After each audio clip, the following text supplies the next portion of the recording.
زندہ رہے زندہ رہے زندہ رہے اے عزادار حسینی یہ چلن زندہ رہے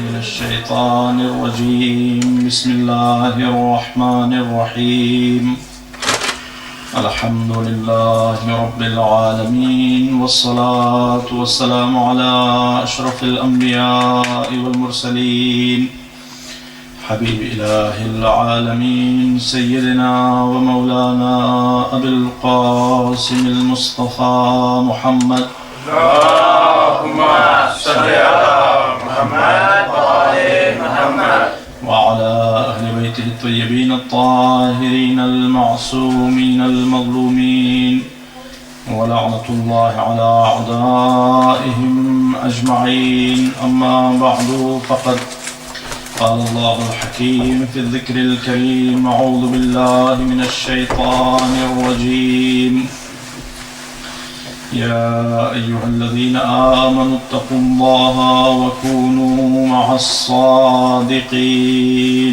اللهم صل على محمد وآل محمد عزیزان محترم، وہ آیت کریمہ جس کی تلاوت کا شرف مسلسل حاصل کر رہے ہیں، اعلان رب العزت ہوتا ہے اے صاحبان ایمان تقوی پروردگار اختیار کرو اور ان لوگوں کے ساتھ ہو جاؤ جو سچے ہیں اور بس سچے ہیں۔ اور آج گفتگو کا سلسلہ پہنچا ہے اس سلسلہ صداقت اور اس آسمان صداقت کے 10ویں آفتاب عالمتاب تک۔ آج ہم مختصر طور پر، بہت مختصر طور پر، اس لیے کہ بہرحال یہ رات اس بات کی اجازت نہیں دیتی کہ تفصیلی گفتگو کی جائے، ہم اپنے 10ویں آقا و مولا امام علی النقی علیہ السلام کے حیات طیبہ سے کچھ لیسنز اپنی زندگیوں کے لیے حاصل کریں گے۔ محمد و آل محمد صلوات۔ اللهم صل على محمد وآل محمد۔ دیکھیے، شروع میں امامت کے بارے میں کچھ باتیں عرض کرتا ہوں، اور آج میں امام علی نقی علیہ السلام کی زبان مبارک سے امامت کیا ہے اس کے سلسلے میں صرف ایک پوائنٹ عرض کرنا چاہتا ہوں۔ ایک نبی کی جانشینی کیا ہوتی ہے، ایک نبی کا وسیع ہونا کیا معنی رکھتا ہے، وہ میں آپ کے سامنے عرض کرتا ہوں۔ ہمارے 10ویں امام سے یہ سوال کیا گیا کہ یہ جو جناب سلیمان کا واقعہ ہے کہ جناب سلیمان جب ان کو خبر ملی بلقیس کے بارے میں تو انہوں نے اپنے دربار میں کہا کہ تم میں سے کون ہے جو اس کے تخت کو میرے پاس لے آئے؟ تو ایک عفریت من الجن اس نے کہا کہ میں یہ کام کر سکتا ہوں قبل اس کے کہ آپ کا دربار برخاست ہو۔ تو حضرت آصف بن برخیہ آگے بڑھے اور انہوں نے کہا انا آتی کا بھی قبل ان یرتد الیک طرفک، میں اس کو آپ کے سامنے حاضر کر سکتا ہوں قبل اس کے کہ آپ پلک جھپکیں۔ اور جب انہوں نے آنکھ کھولی تو دیکھا وہ سامنے موجود ہے۔ تو اس آیت کو بیس بنا کر سوال یہ کیا گیا، اور کافی امپورٹنٹ سوال تھا کہ فرزند رسول اس آیت کو جب ہم پڑھتے ہیں تو ایسا محسوس ہوتا ہے کہ جیسے حضرت آصف حضرت سلیمان سے زیادہ پاورفل تھے اور ان سے افضل بھی تھے۔ جو کام خود حضرت سلیمان نہیں کر سکے وہ کام انہوں نے کر دیا، اور ایک بہتر اور افضل کی موجودگی میں اللہ نے کسی اور کو نبی کیسے بنا دیا؟ تو امام نے اس کا جواب جس خوبصورت انداز سے دیا وہ اپنی مثالات ہے۔ دیکھیں، ائمہ علیہ السلام وارث انبیاء تھے، لہذا معصومین علیہ السلام نے انبیاء و مرسلین کے سلسلے میں ہونے والے اعتراضات کو سیریسلی حل کیا ہے۔ جتنے اعتراضات انبیاء و مرسلین سے متعلق ہوئے ہیں سب کے جوابات معصومین علیہ السلام کی زبان مبارک سے ہمارے درمیان موجود ہیں۔ امام نے فرمایا کہ دیکھو اس میں کوئی شک نہیں کہ سلیمان نبی تھے اور وہ افضل تھے، لیکن انہوں نے جان بوجھ کر یہ موقع آصف بن برخیہ کو دیا۔ حضرت سلیمان بھی وہ کر سکتے تھے جو آصف بن برخیہ نے کیا، لیکن انہوں نے خود نہیں کیا بلکہ آصف بن برخیہ کو یہ موقع دیا۔ یہ موقع اس لیے دیا کہ آصف بن برخیہ ان کے جانشین تھے، تاکہ دنیا کے سامنے یہ مسئلہ واضح ہو جائے کہ جو نبی کا جانشین ہوتا ہے نبی کی طرح سے صاحب اعجاز ہوتا ہے۔ اور اس جملے کے ذریعے سے امام نے تمام امت مسلمہ کو یہ میسج دیا کہ اگر تم رسول اللہ کی جانشینی کے بارے میں اختلاف کا شکار ہو تو اس کا سیدھا سیدھا حل یہ ہے کہ رسول اللہ کے بعد تمام امت کے کردار کا جائزہ لے لو اور ان کو رسول اللہ کا جانشین مان لو جو ہو بہو رسول اللہ تھے، علم میں رسول اللہ، شان میں رسول اللہ، تقوی میں رسول اللہ، پاکیزگی میں رسول اللہ، کردار میں رسول اللہ، معجزاتی شان میں رسول اللہ۔ ایک صلوات پڑھ دیں محمد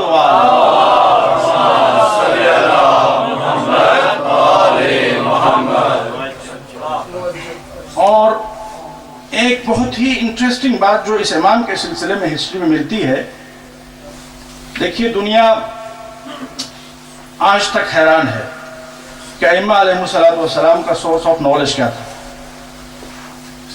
اور یہ حقانیت اہل بیت علیہ السلام کی بہت بڑی دلیل ہے۔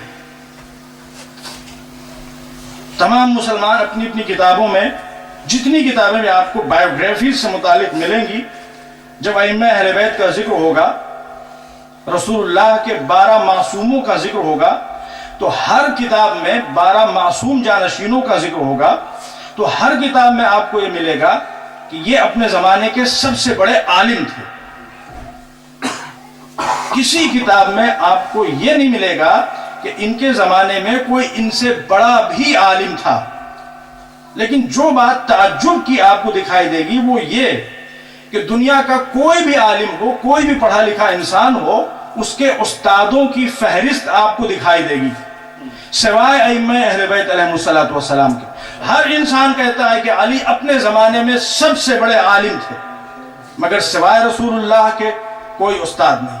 حسن مجتبی سب سے بڑے عالم تھے، امام حسین سب سے بڑے عالم تھے، امام باقر سب سے بڑے عالم تھے، امام موسی کاظم سب سے بڑے عالم تھے، امام علی نقی سب سے بڑے عالم تھے۔ اگر سب سے بڑے عالم تھے تو ان کا سورس آف نالج کیا ہے؟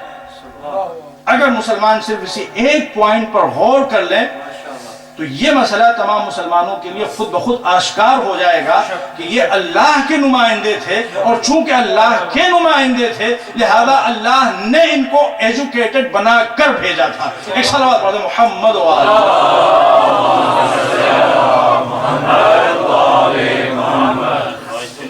تو دنیا اس حیرت میں تھی اور کسی کے پاس اس مسئلے کا کوئی جواب نہیں تھا۔ لیکن جب امام محمد تقی علیہ السلام کی شہادت ہوئی تو اس وقت ہمارے اس 10ویں امام کی عمر کل 7 برس تھی۔ ہم نے کل عرض کیا آپ کی خدمت میں کہ 3 ہمارے امام ایسے ہیں کہ جن کو اللہ نے بچپنے میں امامت کی ذمہ داری سونپی، اور اللہ ہر چیز پر قدرت رکھتا ہے۔ پہلے امام محمد تقی، اور دوسرے امام علی نقی، اور تیسرے امام مہدی۔ تو جو امام محمد تقی علیہ السلام کی شہادت کے بعد امام علی نقی کی باری آئی تو وہ صرف 7 برس کے تھے۔ 7 برس میں تو انسان بہت چھوٹا ہوتا ہے۔ تو بادشاہ وقت جو ٹائرن تھا اس زمانے کا، اس کا نام معتصم عباسی ملتا ہے۔ اس نے سوچا کہ ایک تیر سے 2 شکار کیا جائے، بلکہ جتنے شکار آپ سوچ سکتے ہیں اتنے شکار کیے جائیں۔ لہذا اس نے مدینے کے گورنر کو یہ لکھا کہ ہم کو ایک مضبوط ٹیچر کی ضرورت ہے، اور اس ٹیچر کی ایک خاصیت یہ بھی ہونی چاہیے کہ وہ 1 نمبر کا دشمن اہل بیت ہو۔ ہمیں اس ٹیچر کو اپوائنٹ کرنا ہے امام علی نقی کی تعلیم اور تربیت کے لیے. یہ واقعہ ہسٹری میں ملتا ہے. یہ ہمارا پہلا امام ہے جس کے لیے ٹیچر کا انتظام کیا گیا. ابھی آپ دیکھیے کیا ہوتا ہے. تو اس نے ظاہر سی بات ہے جو مدینے کا بہت بڑا عالم تھا, اس کا نام ہسٹری میں ملتا ہے عبید اللہ جنیدی. وہ بڑا پرومیننٹ عالم تھا اور ایک نمبر کا مخالف, معاند اور دشمن اہل بیت بھی تھا. تو اس نے اس کا نام پیش کیا اور اس کو اپوائنٹ کر دیا گیا امام کو پڑھانے کے لیے. اور مقصد ظاہر سی بات ہے بالکل واضح تھا. اہم مقصد تو یہ تھا کہ شیعوں کے اس نظریے کو باطل کر دیا جائے گا کہ ان کے اماموں نے یہاں آ کے تعلیم حاصل نہیں کی ہے بلکہ ان کو اللہ نے پڑھا کے بھیجا تھا. اور دوسری بات یہ کہ ہم پر جو امام محمد تقی علیہ السلام کی شہادت کا الزام ہے اس کو ہم آسانی کے ساتھ اس کے ذریعے سے کور کر لیں گے کہ اگر ہم نے ان کے بابا کو قتل کیا ہوتا تو ہم ان کے ایجوکیشن کا انتظام کرتے. اور تیسرا مسئلہ یہ کہ حکومت یہ سوچ رہی تھی کہ یہ ابھی بچے ہیں, جب ہم ایک بڑے مشہور اور پرومیننٹ اور دشمن اہل بیت ٹیچر کو اپوائنٹ کر دیں گے تو آہستہ آہستہ وہ ان کے مزاج کو تبدیل کر دے گا. یہ ان کے اہداف و اغراض و مقاصد تھے. اب ظاہر ہے کہ سلسلہ شروع ہو گیا. وہ ٹیچر ہیں, جا رہے ہیں, آ رہے ہیں, جا رہے ہیں, آ رہے ہیں. ایک عرصے کے بعد جو مدینے کا حاکم تھا اس نے ان کو بلوایا چیک کرنے کے لیے کہ صورتحال کیا ہے, کام صحیح طرح کر رہے ہیں کہ نہیں, صحیح طرح پڑھا رہے ہیں کہ نہیں. تو آپ جانتے ہیں کیا ہوا. مدینے کے حاکم نے کہا کہ وہ بچہ کیسا چل رہا ہے, میں اپنی زبان میں بات کر رہا ہوں, وہ بچہ کیسا جا رہا ہے. کیا کہا؟ بچہ. خبردار بچہ نہ کہنا, وہ اس دور کا سب سے بڑا شیخ اور سب سے بڑا عالم ہے. کیا کہا کہ اگر میں تم سے پوچھوں خدا کو حاضر و نادر جان کر کہ سب سے بڑا عالم تمہاری نظر میں کون ہے تو کیا کہو گے؟ کہا سب سے بڑے عالم آپ ہیں. کہا اگر تم سچ کہہ رہے ہو, دل سے کہہ رہے ہو تو سنو اور اس بات کو یاد رکھو. قسم ہے خدا عز و جل کی, میں گواہی دیتا ہوں کہ اس پوری کائنات میں ان سے بڑا عالم کوئی نہیں ہے. دنیا یہ سمجھتی ہے کہ میں ان کو پڑھاتا ہوں لیکن حقیقت یہ ہے کہ میں ان سے تعلیم حاصل کرنے جاتا ہوں.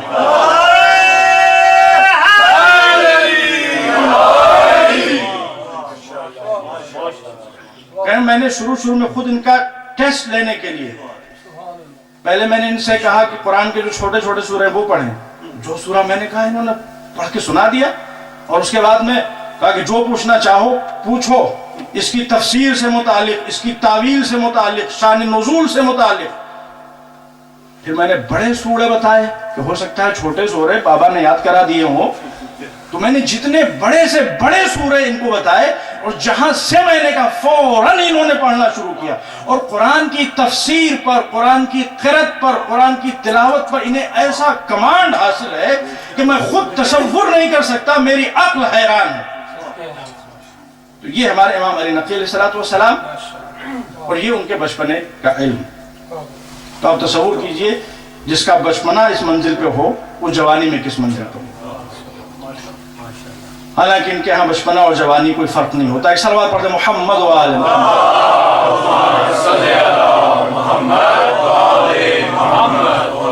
اور امام علی نقی علیہ السلام اگرچہ بڑی سختیوں کا دور امام نے جھیلا ہے, صرف 40 برس کی عمر, لیکن جب آپ امام کی لیگیسیز کو دیکھیں گے تو حیران رہ جائیں گے. ایک بہت بڑا مسئلہ امت کے درمیان جبر اور تفویض کا ہے. ایک گروپ کہتا ہے کہ ہم مکمل طور پر مجبور ہیں, جو کچھ ہم کرتے ہیں وہ حقیقت میں اللہ ہم سے کرواتا ہے. اور ایک گروپ یہ کہتا تھا, آج تک انفارچونیٹلی یہ نظریات موجود ہیں, جو کہتا ہے کہ اللہ کچھ نہیں ہے, اللہ نے دنیا کو پیدا کیا اور پیدا کرنے کے بعد میں اب سب کچھ ہم ہیں. تو معصومین علیہ السلام نے اس کو بالکل سمپلی, بالکل عام فہم انداز میں یوں سمجھایا. ایک شخص نے یہ سوال کیا تو امام نے اس سے کہا کہ ایک پیر اٹھاؤ. اس نے ایک پیر اٹھا لیا. امام نے کہا دوسرا پیر اٹھاؤ. کہ فرزند رسول دوسرا پیر نہیں اٹھا سکتا. کہا بس یہی صورتحال انسان کی ہے. کچھ چیزوں میں انسان صاحب اختیار ہے اور کچھ چیزوں میں انسان کے اختیار میں کچھ نہیں ہے, سب کچھ اللہ کا اختیار ہے. یہ اہل بیت علیہ السلام کے بڑے بڑے مسائل کو ایک ایک جملے میں سلجھانے کا انداز تھا. امام علی نقی علیہ السلام نے اس سلسلے میں بہت بڑی خدمت انجام دی ہے اسلام کی اور امت مسلمہ کی. آپ کے نام کا ایک رسالہ موجود ہے, ایک کتاب موجود ہے جس کو کہا جاتا ہے رسالۃ فی الجبر والتفویض. یہ امام کی ایک لیگیسی. اور اس کے علاوہ زیارت جامعہ, ہمارے ہاں جتنی زیارتیں ہیں معصومین علیہ السلام کی, ان میں سب سے لمبی زیارت اور سب سے اچھی زیارت, سب سے کمپریہنسو زیارت جامعہ ہے. اہل بیت علیہ السلام کی عظمت و جلالت کو اگر انسان سمجھنا چاہے, اہل بیت کا انٹروڈکشن کیا ہے, اہل بیت کا تعارف کیا ہے, ان کی شان کیا ہے, تو زیارت جامعہ کی تلاوت کریں. میں آپ سب سے ریکویسٹ کرتا ہوں ایک مرتبہ زیارت جامعہ کی تلاوت ضرور کیجئے اسی محرم میں. ایک صلوات پڑھ دیں محمد محمد. اس کے علاوہ جب امام کے ارشادات, فرمودات اور ان کے دیگر نوشتجات کو جمع کیا گیا تو ایک اتنی موٹی کتاب موجود ہے جس کا نام ہے مسند الامام الہادی علیہ السلام. تو یہ ائمہ اہل بیت علیہ السلام اس طرح سے انہوں نے ایجوکیشن کو پروموٹ کیا, اس طرح سے انہوں نے لوگوں کو ایجوکیٹ بنایا. اور پھر اس کے بعد جو دوسرا چیپٹر امام کے حیات طیبہ کا ہے, ہمارے اس معصوم امام کا سامنا بنو عباس کے یزید سے پڑا تھا. آپ سمجھ ہوں گے میں کس کے بارے میں ذکر کرنا چاہتا ہوں. امام کی حیات طیبہ کا زیادہ تر حصہ متوکل کے دور میں گزرا ہے, اور متوکل کے بارے میں جب ہمارے علماء کچھ لکھتے ہیں تو جو اس کے سلسلے میں سافٹسٹ ورڈ لکھا جا سکتا ہے وہ یہ ہے کہ وہ اپنے زمانے کا یزید تھا, اسی طرح سے دشمن حسین اور دشمن اہل بیت. ابھی آگے میں ذکر کروں گا کہ وہ کتنا خونخوار تھا اور کتنا بڑا دشمن سید الشہداء تھا. اس کے دور میں امام علیہ السلام زندگی گزار رہے تھے. اب آپ سوچیے امام کو کتنی سختیوں کا سامنا کرنا پڑا. مجلس شراب میں امام کو بلایا گیا. تاریخ کہتی ہے کہ وہ شراب کی محفل سجائے ہوئے تھا اور اس عالم میں ہمارے امام کو دربار میں بلایا گیا, مگر تاریخ یہ کہتی ہے وہ خبیث, نجس اور ناپاک انسان شراب کا جام امام کے سامنے پیش کرتا اور کہتا ہے کہ نوش فرمائیے. امام کہتے ہیں کہ خدا کا شکر ہے کہ ہمارا گوشت پوست اس نجاست سے محفوظ ہے. اور اس کے بعد اس ماحول میں بھی امام علیہ السلام نے جو وعظ اور نصیحت کی ہے, کچھ اشعار پڑھے ہیں جن میں امام نے قیامت کا ذکر کیا ہے, قبر کا ذکر کیا ہے. اس بلاغت اور فصاحت کے ساتھ امام نے آخرت کا ذکر کیا کہ وہ پورا دربار جو خوشی منانے کے لیے وہاں جمع ہوا تھا کوہرام برپا ہو گیا. متوکل خود ظالم تھا, خونخوار تھا, شراب کے نشے میں چور تھا, لیکن امام کے جملے اتنے گہرے تھے اور اس طرح سے دل و دماغ پر چھائے کہ تاریخ کہتی کہ وہ خود بے ہوش ہو کے روتے روتے گر گیا. یہ ہمارے امام کا کمال ہے. اور پھر اس کے بعد تاریخ نقل کرتی ہے بہت سے واقعات ہیں کہ اسی ملعون نے دربار میں کھانے کا انتظام کیا. تمام مہمان دسترخوان پر بیٹھے ہوئے ہیں, لمبا دسترخوان لگا ہوا ہے. ایک انڈین میوزیشین کو بلایا گیا تھا, خاص طور پر اس کو متوکل نے انوائٹ کیا تھا امام علی النقی علیہ السلام کو نعوذ باللہ اپنے خیال میں ذلیل کرنے کے لیے. امام علی النقی کو بلایا گیا, امام بیٹھے, جیسے ہی امام لقمہ توڑتے ہیں اور منہ میں رکھنا چاہتے ہیں فوراً وہ اپنے جادو کے ذریعے سے اس لقمے کو غائب کر دیتا ہے. ایک مرتبہ ایسا ہوا, دوسری مرتبہ ایسا ہوا, امام نے وارننگ دی, تیسری مرتبہ پھر ایسا ہوا, امام نے ایک مرتبہ نظر اٹھائی, دیکھا سامنے دیوار کے اوپر ایک شیر کا عکس بنا ہوا ہے. امام نے اس کی طرف اشارہ کیا. بس اشارہ کرنا تھا کہ وہ شیر مجسم ہو گیا اور سیدھا پہنچا اس دشمن خدا کے پاس اور اس کو لمحوں میں نگل گیا.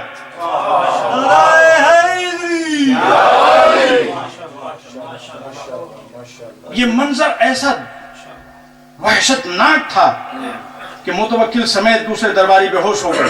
جب متوکل کو ہوش آیا، فرزند رسول واپس کرا دیجئے اس میجیشین کو، واپس کرا دیجئے اس میجیشین کو. عجب نہیں ہمارے امام نے کہا ہو کہ اگر موسیٰ کے اژدہے نے ان سانپوں کو واپس کر دیا ہوتا، فرعون کے سانپوں کو واپس کر دیا ہوتا، تو ہمارا شیر بھی تیرے جادوگر کو واپس کر دیتا. ایک صلوات پڑھ دیں محمد و آل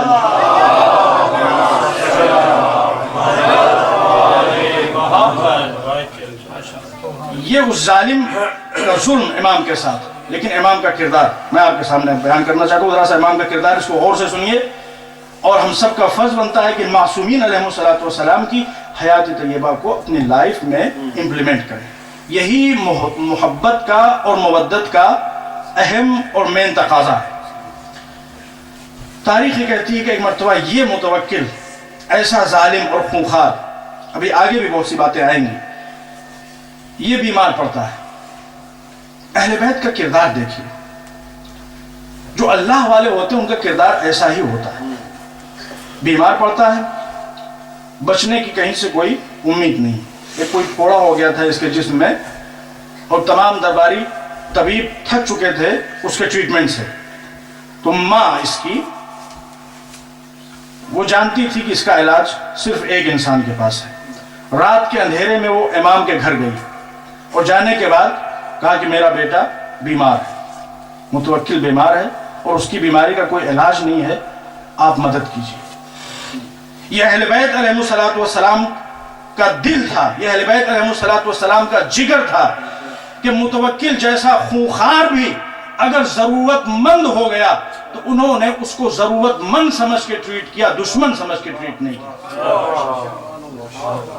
دروازے پہ کوئی آ جائے اس کو خالی لوٹانا یہ اہل بیت کی شان کے خلاف. امام نے اس کی ماں کو ٹریٹمنٹ بتا دیا اور اس کے مطابق اس کا علاج کیا گیا. کچھ ہی دنوں کے اندر اندر شفا یاب ہو گیا. اس کی ماں نے خوش ہو کر 10,000 درہم امام کی خدمت میں تحفے کے طور پر بھیجے. اب آپ دیکھیں متوکل کا کردار. ایسے معصوم انسان، تاریخ کہتی کہ بار بار امام کے گھر کو ریڈ کیا گیا اور انویسٹیگیشن کے لیے فوجیوں کو امام کے گھر کے اندر داخل کیا گیا. یہ واقعہ کچھ اس طرح سے کہ سعید حاجب نام، حاجب کہتے ہیں دربان کو، جو اس کے دربار کا خصوصی دربان تھا، اس کا نام سعید تھا. اس کو متوکل نے بھیجا رات کے اندھیرے میں، آدھی رات گزرنے کے بعد، کہ جاؤ اور جانے کے بعد جو کچھ امام علی نقی کے گھر میں ملے سب لے آؤ. اس کے جاسوسوں نے شکایت کی تھی کہ تیرے خلاف پیسے جمع کر رہے ہیں، اسلحے جمع کر رہے ہیں اور تیرے خلاف یہ بغاوت کرنا چاہتے ہیں. نعوذ باللہ. تو وہ فوجی گئے. اب ظاہر سی بات ہے دروازے سے نہیں جا رہے ہیں، اس لیے کہ ان کو اچانک گھر کے اندر جانا ہے. تو یہ پیچھے کی جو دیوار تھی اس کے اوپر سے چھت پہ اور چھت کے ذریعے سے پھر گھر کے اندر انٹر ہونا چاہتے ہیں. اب ظاہر سی بات ہے رات، چاروں طرف اندھیرا. جب یہ چھت پہ پہنچ گئے اور نیچے اترنا چاہتے ہیں تو ان کے کانوں میں ایک آواز آئی، تم لوگ ٹھہرو. دیکھیے امام ہوتا کون ہے. تم لوگ ٹھہرو، رات ہے، اندھیرا ہے، میں چراغ لے کے آتا ہوں. اگر اندھیرے میں اترو گے کہیں ایسا نہ ہو کہ پیر پھسل جائے، پیر ٹوٹ جائے، تمہیں تکلیف پہنچ جائے. یہ امام کا کردار ہے، یہ امام کا جگر ہے. امام علیہ السلام چراغ لے کے آئے. اپنے خون کے پیاسوں کو چراغ دکھانا یہ سوائے خاندان مصطفیٰ کے کہیں مثالیں نہ ملیں گی دنیا میں. قاتلوں کو پانی پلانا کربلا میں ملے گا آپ کو. خونخواروں کو چراغ دکھانا امام علی نقی کے یہاں ملے گا، اور ہر امام کے یہاں اسی طرح کی مثال آپ کو ملے گی. پھر اس کے بعد تاریخ کہتی کہ تلاشی لی گئی پورے گھر کی، ان کو کچھ نہ ملا سوائے قرآن کریم اور دعاؤں کی، کچھ کتابوں کے اور وہ 10,000 درہم جو اس کی ماں نے بھیجے تھے. اب جب متوکل نے 10,000 درہم دیکھے، اس زمانے میں جو پیسے بھیجے جاتے تو ان کے اوپر سیل لگائی جاتی تھی، سیل ہوتی تھی. تو اس نے دیکھا تو اس کی ماں کی مہر اس کے اوپر ہے. تو اپنی ماں کو بلوایا کہ مادر گرامی یہ کیا ہو رہا ہے؟ امام نے کہا کہ آج جو تو صحیح و سالم اس تخت پہ بیٹھا ہوا ہے یہ انہی کا صدقہ ہے. ایک صلوات پڑھ دیں محمد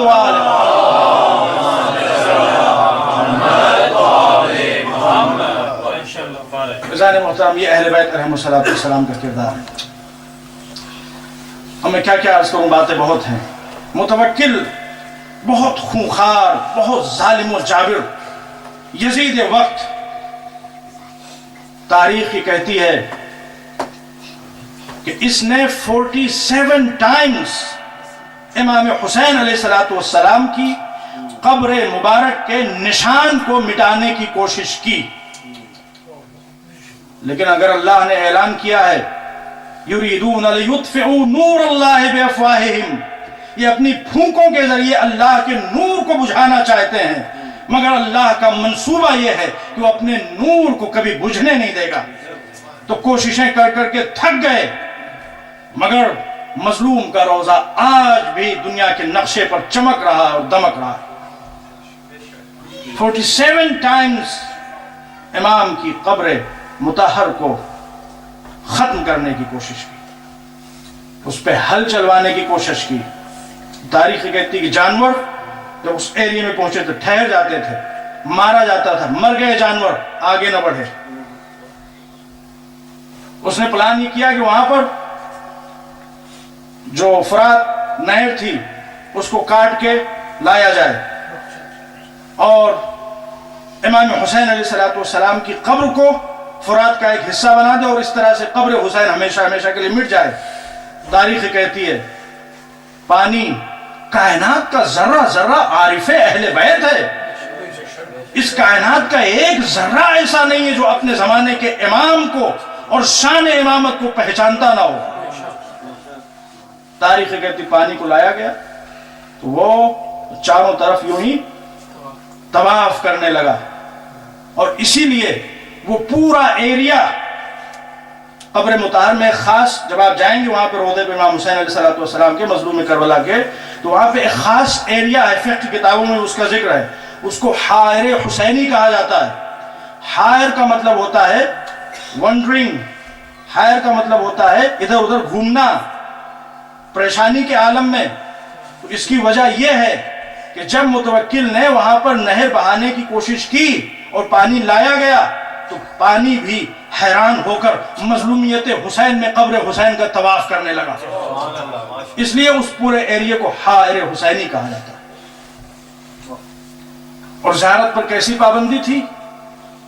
آج کیا پابندیاں ہیں، آج کیا سختیاں ہیں. آج آپ جاتے ہیں تو بس ذرا سا جان کا خطرہ ہوتا ہے، کہیں یزیدیوں کی طرف سے کوئی بم بلاسٹ نہ ہو جائے، یزیدیوں کی طرف سے کوئی اٹیک نہ ہو جائے.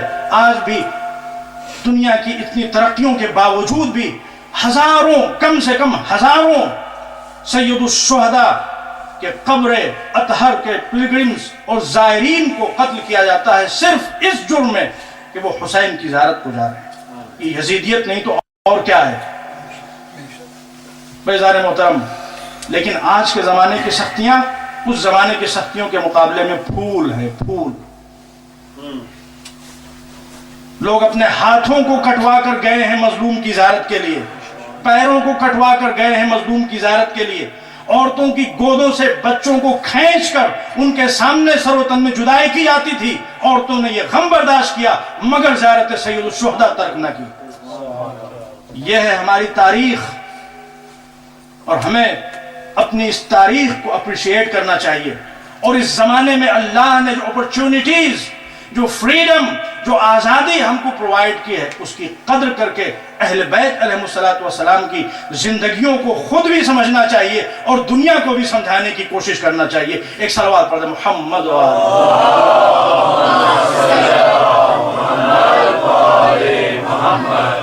بیزان محترم.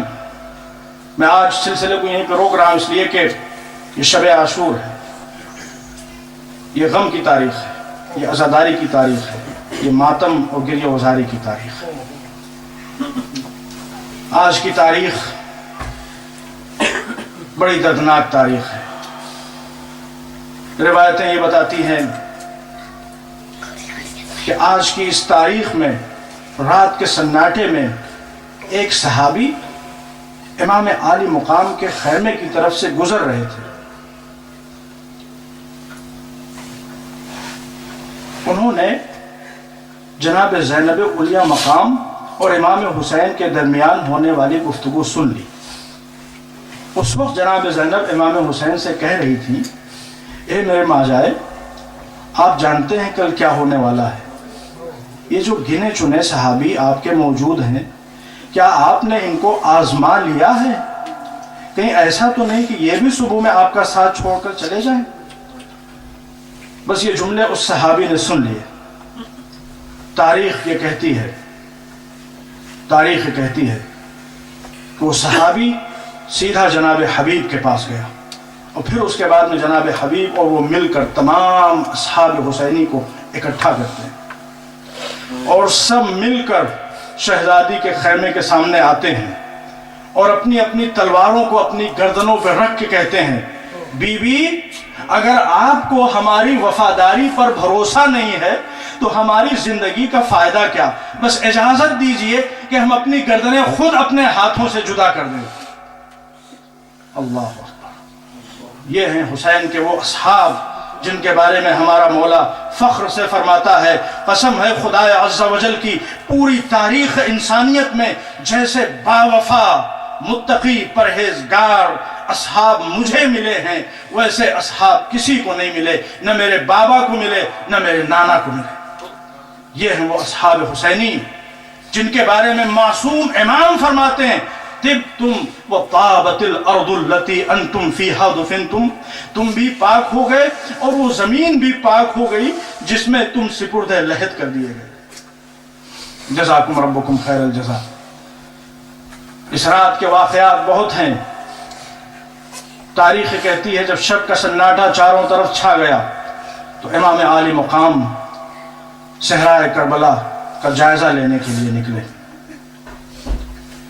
ہلال ابن نافع، ان کی نظر امام پر پڑتی ہے کہ امام مقتل کی طرف جا رہے ہیں، دشمنوں کی طرف جا رہے ہیں۔ ہلال امام کے پیچھے پیچھے ہو گئے، دبے پیروں کے ساتھ آہستہ آہستہ ہلال چلنے لگے۔ تاریخ بتاتی ہے کہ تھوڑی دیر چلنے کے بعد امام کو جب کسی کے آنے کی آہٹ محسوس ہوئی تو آپ نے مڑ کے پوچھا، کون؟ تو نافع بن ہلال نے کہا، مولا گستاخی معاف کیجئے گا، میں آپ کا غلام نافع ہوں، اجازت نہیں لی، بغیر اجازت ساتھ ہو گیا، سوچا کہ آپ دشمنوں کے نرغے میں جا رہے ہیں، اگر اجازت لوں تو کہیں ایسا نہ ہو کہ آپ مجھے روک دیں، اس کی معافی چاہتا ہوں۔ تاریخ کہتی کہ مولا نے کہا کہ نافع میرے قریب آؤ، میرے قریب آؤ، اور پھر تاریخ کہتی ہے کہ امام نے نافع کا ہاتھ اپنے ہاتھ میں پکڑا، اور جس طرح سے ایک دوست اپنے دوست کا ہاتھ پکڑ کے چلتا ہے، اس طرح سے امام عالی مقام نافع بن ہلال کو لیے ہوئے آگے بڑھ رہے ہیں۔ اے یزید، تو حسین کا ہاتھ چاہتا تھا، آ کے دیکھ حسین کا ہاتھ نافع کے ہاتھ میں ہے۔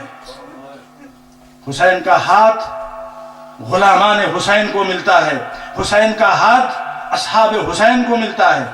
بس ارباب عذاب، تاریخ کہتی ہے کہ نافع بن ہلال کو لیے ہوئے امام عالی مقام مقتل میں جا رہے ہیں، کبھی کسی جگہ کے اوپر ٹھہرتے ہیں، وہاں سے خس و خاشاک کو اٹھا کر صاف کرتے ہیں، کبھی کسی اور جگہ کے اوپر ٹھہرتے ہیں، وہاں جو کنکر اور پتھر نظر آتے ہیں ان کو اٹھا کر امام عالی مقام صاف کرتے ہیں۔ نافع بن ہلال برداشت نہیں کرتے اور کہتے ہیں، مولا یہ آپ کیا کر رہے ہیں؟ کبھی یہاں سے خس و خاشاک اٹھا رہے ہیں، کبھی یہاں سے کانٹے اٹھا رہے ہیں، کبھی یہاں سے کنکر و پتھر اٹھا رہے ہیں، یہ آپ کر کیا رہے ہیں؟ امام نے فرمایا کہ یہ وہ جگہیں ہیں جہاں میرے اصحاب ایک ایک کر کے گھوڑے کی بلندیوں سے زمین پہ آئیں گے۔ میں چاہتا ہوں کہ جب میرے اصحاب گھوڑے کی بلندیوں سے زمین پہ آئیں تو جس جگہ وہ گریں کوئی کانٹا نہ ہو، کہیں ان کے جسم میں کانٹے نہ چبھ جائیں، کہیں ان کے جسم میں پتھر نہ چبھ جائیں، لہٰذا میں ان کے مقتل کو سجا رہا ہوں۔ جزاکم ربکم خیر الجزا۔ تاریخ بتاتی ہے کہ نافع امام کے ساتھ ساتھ چلتے جاتے ہیں اور امام ان سے گفتگو کر رہے ہیں، کربلا کا واقعہ بیان کر رہے ہیں، مگر امام ایک مرتبہ متوجہ ہوئے تو کیا دیکھتے ہیں کہ نافع کبھی داہنی طرف دیکھتے ہیں، کبھی بائیں طرف دیکھتے ہیں، چہرے پہ مرجھائیاں ہیں، کچھ پریشان ہیں، اداس ہیں۔ امام نے کہا اے نافع، ارے تمہارا امام تم سے مخاطب ہے، تم کبھی داہنی طرف دیکھتے ہو، کبھی بائیں طرف دیکھتے ہو۔ تڑپ کے فرمایا مولا گستاخی کی معافی، مگر میں کیا کروں، جب سے میں آپ کے ساتھ اس مقتل میں ٹہل رہا ہوں ایسا محسوس ہو رہا ہے جیسے کوئی بوڑھی ماں اپنے کڑیل جوان بیٹے کا ماتم کر رہی ہوں۔ کہا اے ہلال، ارے تم نے پہچانا نہیں، یہ کوئی اور نہیں، یہ ہماری ماں فاطمۃ الزہرا ہے۔ جب سے ہم نے مدینہ چھوڑا ہے انہوں نے جنت البقیع چھوڑ دیا ہے اور وہ ہمارے ساتھ ساتھ ہیں۔ جزاکم ربکم خیر الجزا، جزاکم ربکم خیر الجزا۔ ارباب عذاب، یہ شب عاشور کا واقعہ، اور آج ہم لوگ یہاں پر بیٹھے ہوئے ہیں حسین کے کڑیل جوان علی اکبر کا ماتم کرنے کے لیے، ام لیلہ کو ان کے کڑیل جوان بیٹے کا پرسہ دینے کے لیے، بی بی زینب کو ان کی 18 برس کی کمائی کا پرسہ دینے کے لیے۔ بس ارباب عذاب، علی اکبر کی رخصتی بڑی دردناک رخصتی ہے۔ روایتوں میں ملتا ہے کہ جب علی اکبر جانے لگے، خیمے سے نکلنے لگے، 7 مرتبہ خیمے کا پردہ اٹھا اور 7 مرتبہ خیمے کا پردہ گرا، اور روایت میں ملتا ہے ایسا محسوس ہو رہا تھا کہ جیسے کوئی بی بی علی اکبر کے دامن سے لپٹ جاتی ہو اور علی اکبر کو جانے سے روک دیتی ہو۔ عزادارو، اس بی بی کا نام تو نہیں ملتا، لیکن ہمارا تصور یہ کہتا ہے کہ اگر وہ کوئی بڑی خاتون ہوتی تو بازو پکڑ کے روکتی، یہ کون ہے جو دامن پکڑ کے روک رہی ہے؟ عجب نہیں 4 برس کی بہن سکینہ سامنے آ جاتی ہو، بھیا علی اکبر، ارے دشمنوں کے نرغے میں ہمیں چھوڑ کر کہاں جا رہے ہو؟ بس ارباب عذاب، تاریخ یہ کہتی ہے کہ علی اکبر بیویوں سے رخصت ہو کر پھوپھی اماں کو خدا حافظ کر کر آقا حسین کی خدمت میں آئے۔ آقا نے اپنے ہاتھوں سے سجایا، تیار کیا اور اس کے بعد گھوڑے پہ بٹھایا۔ بس ارباب عذاب، تاریخ یہ کہتی ہے کہ علی اکبر مقتل کی طرف چلے، حسین غریب نے اپنے ہاتھوں کو اٹھا دیا۔ اللہم اشہد علی ہؤلاء القوم، یہ پہلا موقع ہے کہ حسین خدا کی بارگاہ میں شکوہ کر رہے ہیں، پروردگار اب تو گواہ بن جا، اب میرا وہ بچہ میدان میں جا رہا ہے جو سیرت و صورت میں، رفتار و گفتار میں میرے نانا محمد مصطفیٰ کی شبیہ ہے۔ میں جب کبھی اپنے نانا کی زیارت کا مشتاق ہوتا تھا، اپنے اس لال کو دیکھ لیا کرتا تھا، دل کو سکون مل جایا کرتا تھا۔ پروردگار اب علی اکبر کے بعد اپنے نانا کی زیارت کیسے کروں گا؟ جزاکم ربکم خیر الجزا۔ علی اکبر آگے بڑھ رہے ہیں، پیچھے کسی کے گرنے کی آہٹ محسوس کی، پیچھے مڑے تو کیا دیکھتے ہیں کہ ضعیف باپ ہے، کمر پکڑے ہوئے، کبھی گرتا ہے کبھی اٹھتا ہے، گرتا پڑتا چلا آ رہا ہے۔ ٹھہرے اور ٹھہرنے کے بعد کہتے ہیں اے بابا، ارے آپ نے تو خدا حافظ کر دیا تھا، پھر پیچھے پیچھے آنے کی زحمت کیوں کی؟ ایک جملہ فرمایا، اے میرے کڑیل جوان بیٹے، اے کاش تم صاحب اولاد ہوتے تو تم کو پتا ہوتا کہ ضعیف باپ کو اپنے جوان بیٹے سے کتنی محبت ہوتی ہے۔ جزاکم ربکم خیر الجزا۔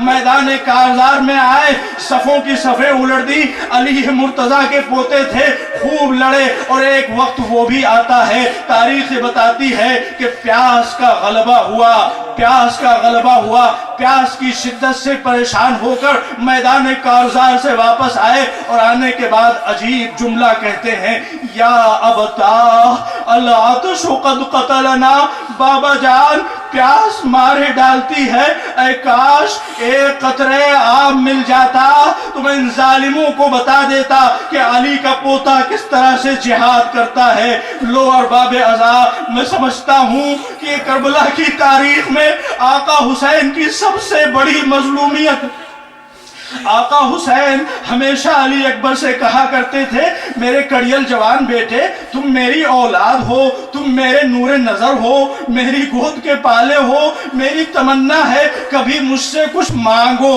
کبھی مجھ سے کچھ طلب کرو. علی اکبر ہمیشہ کہہ دیا کرتے تھے بابا مانگنے کی ضرورت ہی نہیں پڑتی, پھوپھی اماں ہر خواہش مانگنے سے پہلے پوری کر دیتی ہے. لو ارباب اعضاء کربلا کے میدان میں حسین غریب کی یہ خواہش پوری ہو رہی ہے. بابا جان اے کاش ایک گھونٹ پانی مل جاتا. ضرور جواہر کا مطالبہ نہیں, پانی کا مطالبہ ہو رہا ہے جو زمین پہ مارا مارا پھرتا ہے. مگر حسین اتنے مجبور ہے کہ اپنے جوان کو ایک گھونٹ پانی بھی نہیں پلا سکتے. تاریخ یہ کہتی ہے قریب بلایا سینے سے لگایا یا بنی ہاتھ لسانک, اے میرے لال اپنی زبان میرے دہن میں ڈال دو شاید کچھ سکون مل جائے. بس ارباب اعضاء جو بزرگ حضرات ہیں میں ان کے لیے یہ جملے عرض کر رہا ہوں.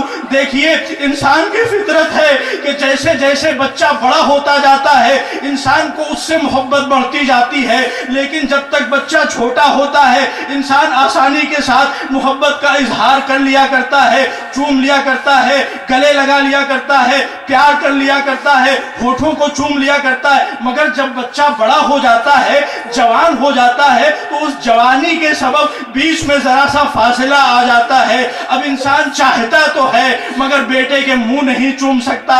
اور باب اعضاء آقا حسین نے سوچا یہ موقع غنیمت ہے, آخری مرتبہ اپنے جوان بیٹے کو کلیجے سے لگایا, زبان منہ میں ڈالی, اے میرے لاحل علی اکبر پیاس کو کچھ سکون ملا. جواب آیا بابا جان ارے آپ کی زبان میں تو کانٹے پڑے ہوئے ہیں, آپ تو مجھ سے بھی زیادہ پیاسے ہیں. بس ارباب اعضاء کہا اے میرے لال جاؤ میدان میں جاؤ, دادا حوض کوثر پہ تمہارا انتظار کر رہے. حسین کا کڑیل جوان میدان کربلا میں آیا, مصروف پیکار ہوا, 30 شب و روز کا بھوکوں پیاسا تھا. وہ وقت بھی آیا کہ گھوڑے کی بلندی سے زمین کی طرف آتا ہے. بابا کو زحمت نہ دو, بابا کو زحمت نہ ہو, لہذا خود کو گھوڑے کی گردن میں ڈال دیا. بس ارباب اعضاء اب روایت بتاتی ہے کہ جدھر جدھر گھوڑا گزرتا تھا اشقیاء کے ہاتھوں میں جو اسلحہ تھا علی اکبر کے جسم پہ وار کرتے تھے. روایت بتاتی ہے قطعوه اربا اربا, ارے زندگی میں علی اکبر کی لاش کے ٹکڑے کر دیے. اور بس ارباب اعضاء جب حسین کے کانوں میں آواز آئی یا ابتا علیک من السلام, بابا کڑیل جوان کا آخری سلام, تو حسین غریب مقتل کی طرف چلے.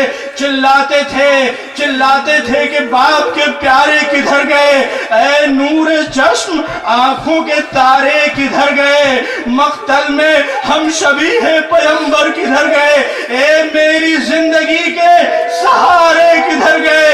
ارے اندھیر ہے جہاں نہ تمہیں پائے گا حسین, آواز دو گے تم تو چلا آئے گا حسین. یا علی یا علی کہتے ہوئے سرانے پہنچے. کیا دیکھا, جوان بیٹا ہے, زمین گرم پہ ایڑیاں رگڑ رہا ہے.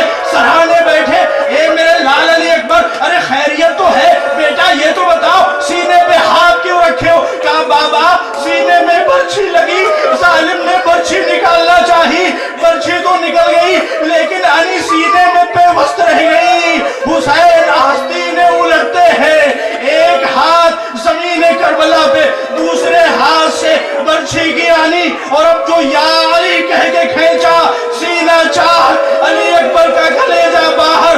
جوان بیٹا دم توڑ رہا ہے, ضعیف باپ دیکھ رہا ہے. حسین کا مرثیہ شروع ہوا یا بنی علی الدنیا بعدک الوفا, اے میرے لال ارے تیرے بعد زندگانی دنیا پر خاک. اے میرے لال ارے تو چلا گیا, بس اتنا بتا کہ اپنے ضعیف باپ کو دشمنوں کے نرغے میں کس کے سہارے.